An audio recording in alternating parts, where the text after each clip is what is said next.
If I Ran the Circus by Dr. Seuss. If I Ran the Circus by Dr. Seuss. Random House, New York. This book is for Big Ted of Springfield.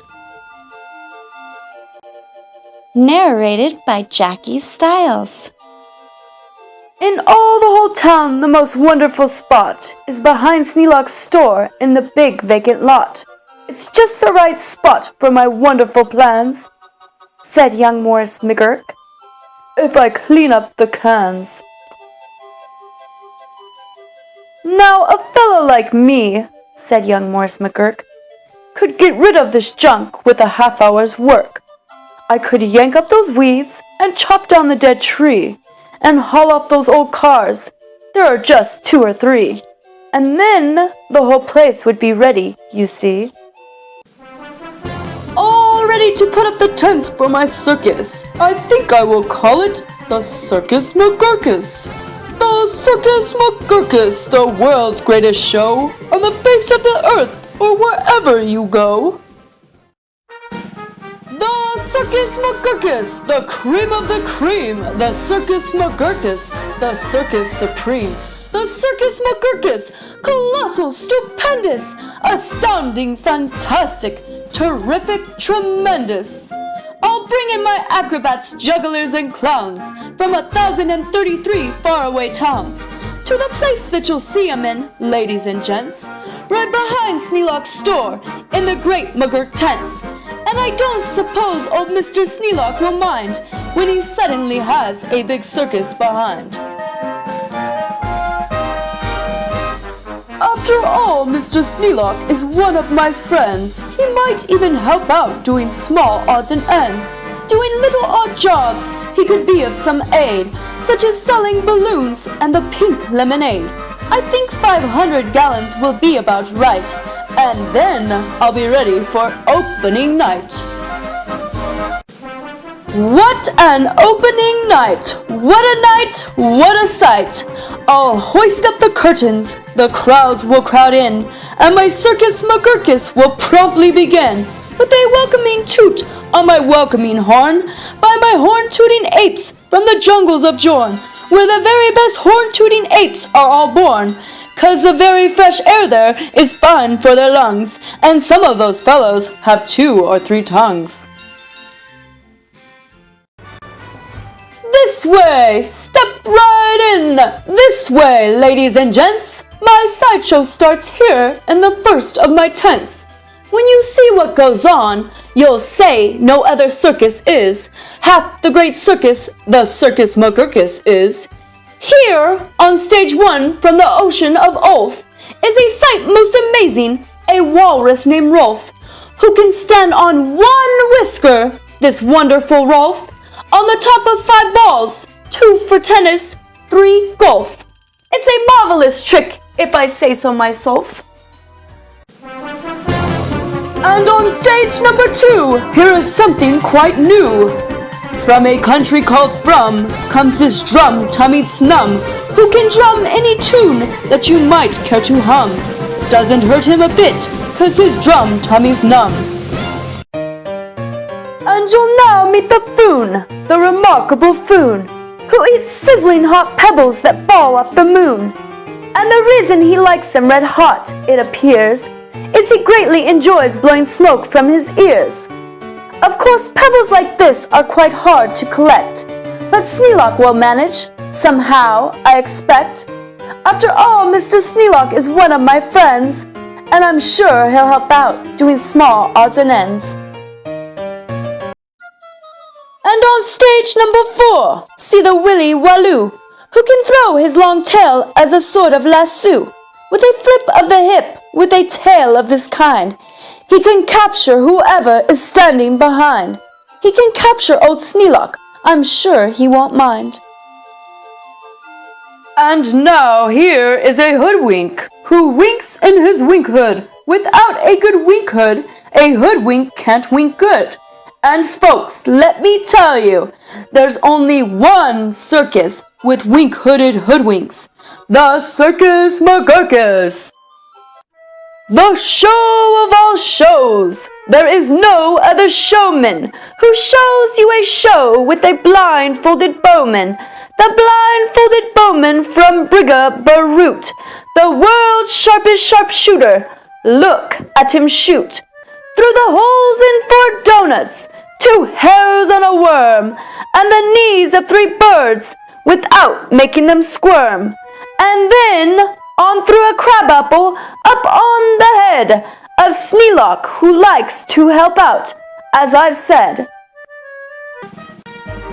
And now come to this spot, where the spotlight is hot, and you'll see in the spotlight a juggling jot, who can juggle some stuff you might think he could not, such as 22 question marks, which is a lot, also 44 commas, and also 1 dot. That's the kind of circus McGurkus I've got. But that's just my sideshow, a start, a beginning. This way to the big tent, you'll find your head spinning. Why, ladies and gentlemen, youngsters and oldsters, your heads will quite likely spin right off your shoulders. So hurry, step lively, quick, ladies and gents, and get into your seats in my tent of all tents. My parade of parades is about to commence. You'll see Drum Major Sneelock fling-flang his baton, and my organ McGurkus come on, with its hot steaming pipes of gold brass-plated tin, snorting all sorts of snorts in a bumbling den. That is super stupendous, stumendous, sturorous, and when I play Dixie, please join in the chorus. Then a fluff muffled truffle will ride on a huffle, and next in the line a fine flamox will shuffle. The flamox will carry a lurch in a pail, and a feeble will carry the flamox's tail. While on top of the flamox, 3 harp-twangling snarp will twang mighty twangs on their 3-snarper harp. While a bowsler blows bloops on a 3-nozzle blueser, a nozzler blows flops on a 1-nozzle noozler, and then comes a lion who's partly a trout, then more stuff for 45 minutes about.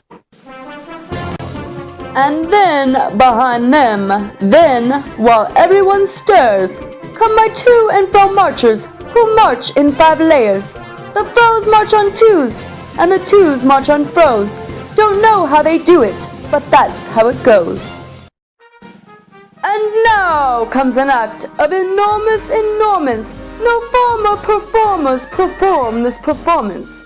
This stunt is too grippingly, slippingly frightening. Down from the top of my tent like greased lightning, through pots full of lots of big sticklebush trees, slides a man, what a man, on his roller skate skis.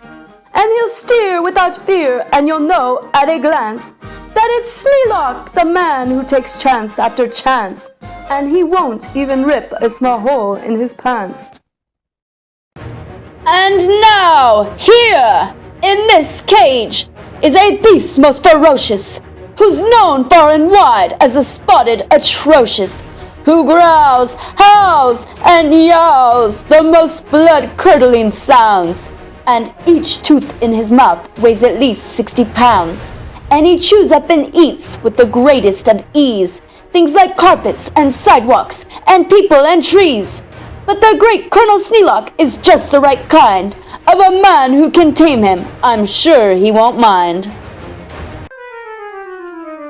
Then I'll let Sneelock off for a few minutes' rest, while high over your heads you will see the best of the world's finest, fanciest, breezing trapezing, my Zoom-a-Zoop troop from West Upper Bendeezing, who never quite know while they zoop and they zoom, whether which will catch what one, or who will catch whom, or if who will catch which by the what and just where, or just when and just how in which part of the air.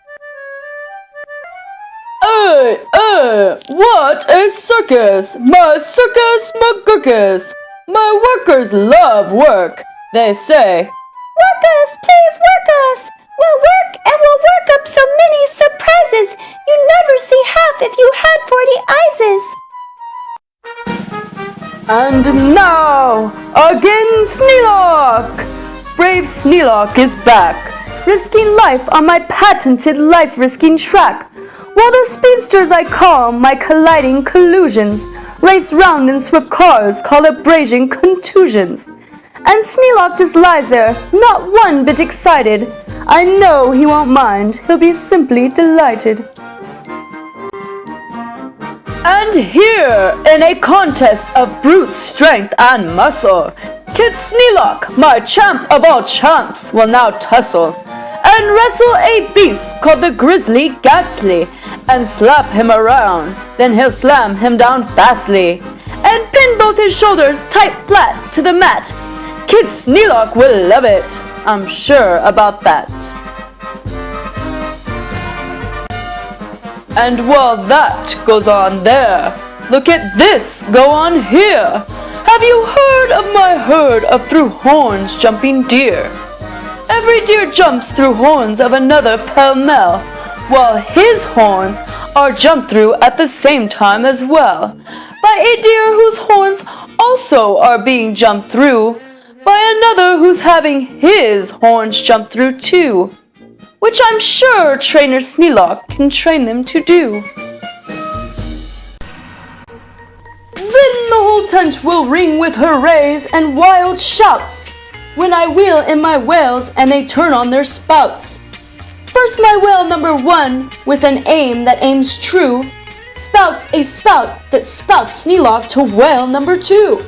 And then whale number 2 spouts his spout like a gun, and that spouts old Sneelock right back to whale 1.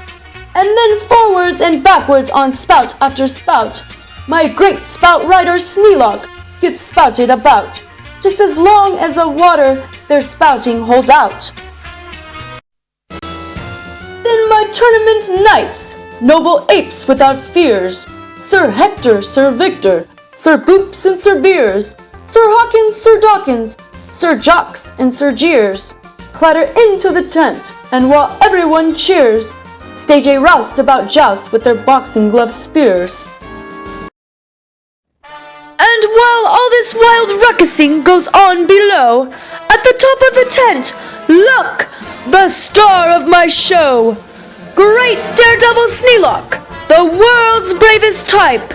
He comes pulled through the air by 3 Sobrian snipe, on a dingus contraption attached to his pipe, and while people below are all turning chalk white, and all biting their fingernails off in their fright, great Sneelock soars up to a terrible height. Then he shakes himself loose. He starts down in a dive, such as no man on earth could come out of alive. But he smiles as he falls, and no fear does he feel. His nerves are like iron, his muscles like steel, and he plunges down, down, with his hair still combed neat, 4,692 feet. Then he'll land in a fishbowl, he'll manage just fine. Don't ask how he'll manage, that's his job, not mine. Why, he'll be a hero, of course he won't mind, when he finds that he has a big circus behind.